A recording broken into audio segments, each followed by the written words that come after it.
Yeah, a couple years ago, I was also the victim of online scamming.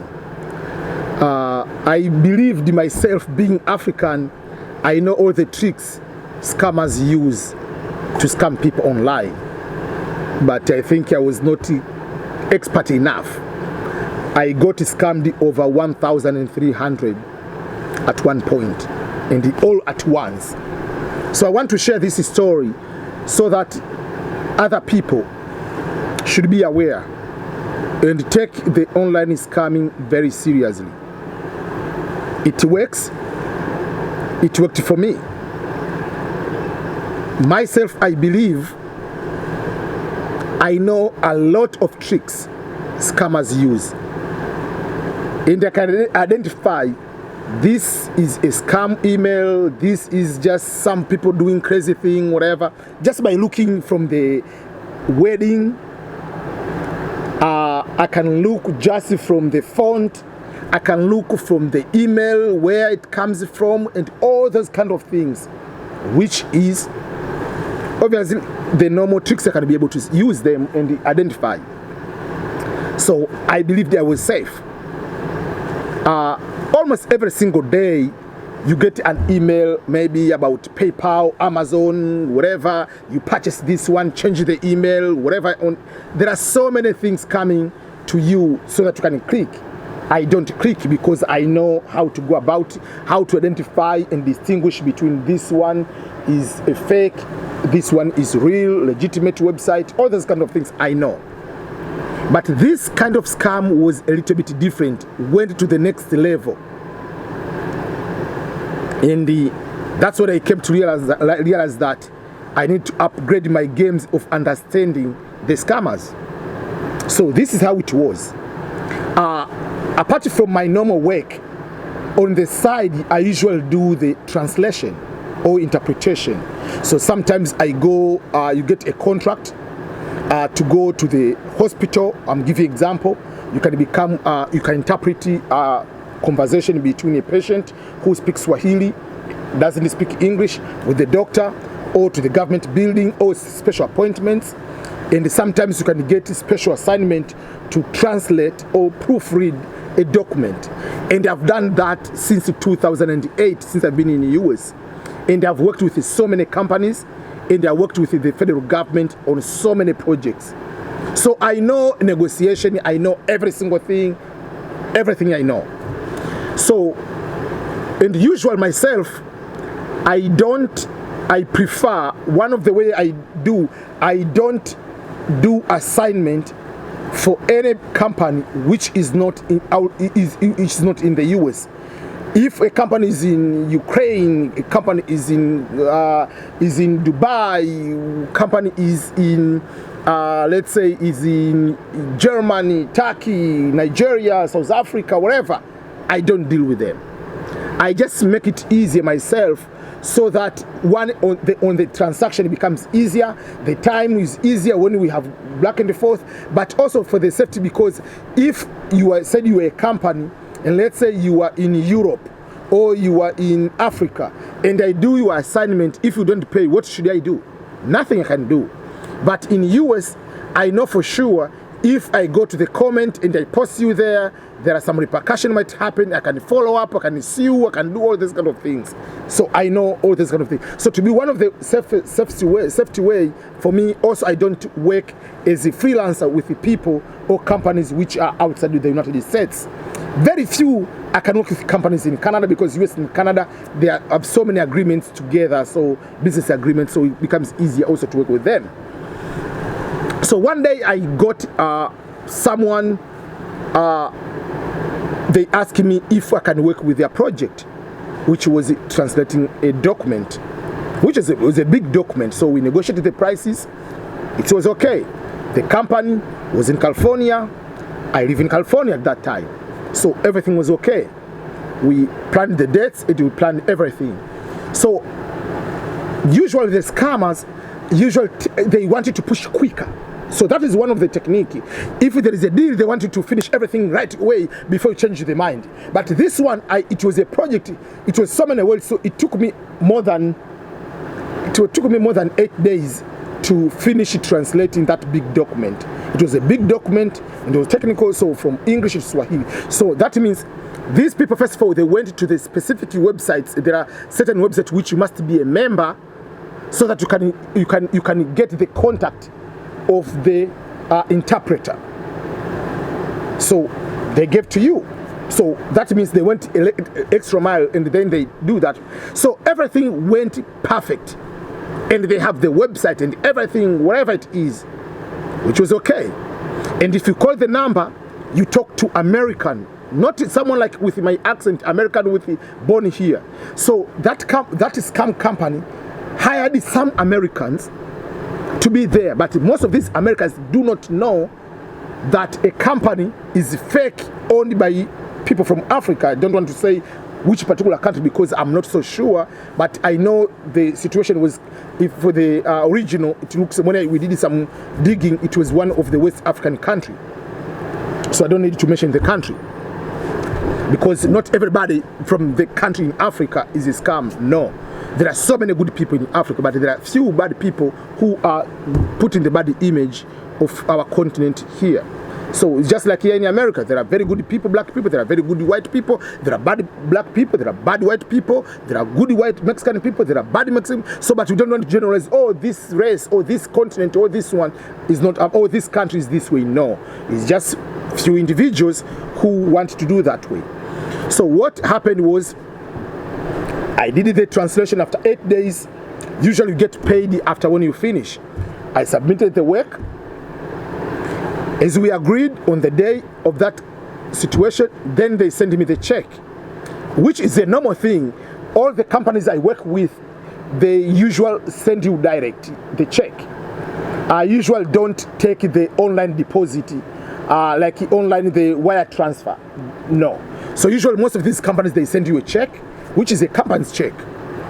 So they sent me a check. But what happened was, the amount which we agreed on was, I'm giving an example for the numbers wise. Let's say we agreed 1,000 US dollar. When they send the check, they send maybe 2,500. So they send the check of higher amount. So for me, I don't want to keep the check and keep all the money. One of the things, you have to be honest here in the US.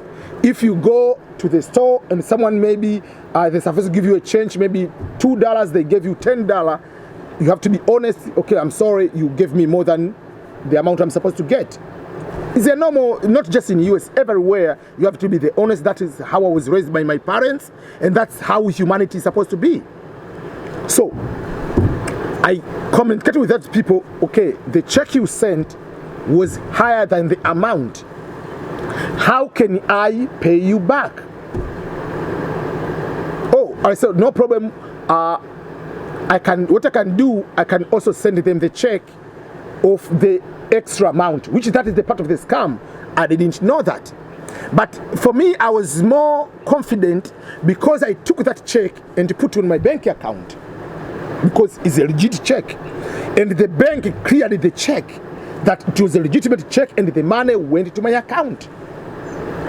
So, because I was not going to use that money, so I wrote the check. So here it is, the trick. There are two types of ways of writing a check. You can write a normal check, which when it goes somewhere, I can cancel that check if I want. Even if I have sent to you a check, before you cash it, I can cancel the check. But for me, usually, I don't prefer to send the normal check, because sometimes you might send it and you don't have enough money in the bank, or you have enough money in the bank, and if someone, they go to cash the check, my account will go negative. So to avoid that, usually I prefer to use what is called cashier's check. So cashier's check, it means is the actual money. So they take the money already, they go to deposit into that particular check. So it's attached to that money. So if it goes to someone, there is no way you can cancel that one. There is no way you can cancel cashier's check.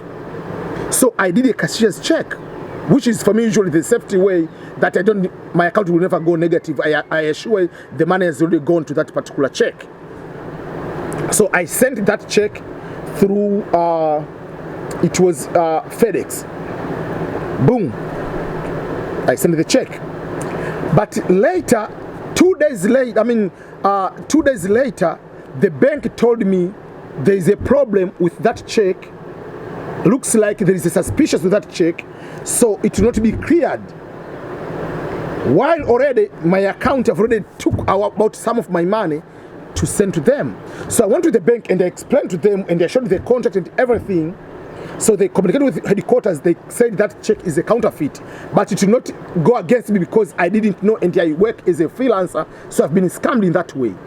Because I sent the FedEx was not the express way, so I went to FedEx and called the FedEx and canceled the shipment or delivery of that check, that package to that particular address. It was in LA. So while we agreed on, those people also called the FedEx. They want to pick it up from their station. FedEx didn't know that when I said to cancel, it's completely cancelled and returned to the sender. So that way, later down the road, we had to go up to the court with the FedEx and all other kind of things. But in the end, I was scammed 1,300. So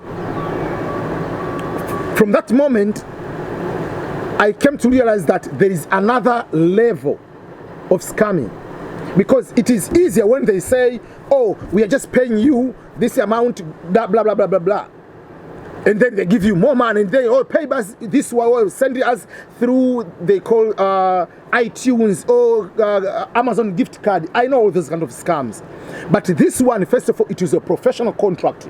Obviously we sign a contract, which is a normal, like a normal in American contract. You talk to someone who is in America. The address you can search is in America, is in LA, and you're in California, all of us. And then, because the bank cleared the check at the beginning, so I was not even worried of anything that there will be any kind of scam behind that one. And there was a scam. So things happen. So later down the road, I come to one of the YouTube channel. I'll put the link. He's called By the Grace of God. There's one American guy. He's dedicated his entire channel on dealing with these scammers and revealing them and helping them to turn to become the normal people.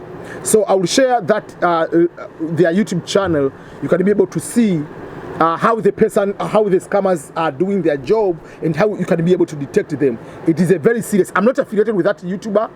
I'm just sharing the good news also other YouTubers are doing. So I'm not giving endorsement like, okay, EBM, no, but the person is doing very, very good job on that particular area. But I came to know that particular scam down the road after being scammed myself, and I came to see this particular YouTuber is American, dedicating their life to the 100% with high technology on how he's catching these scammers. One time he caught some scammers in India, and he showed like how, I mean, if you see like they got the webcam, you can see how they got caught. It is very fascinating how the technology is using to know all these kind of tricks.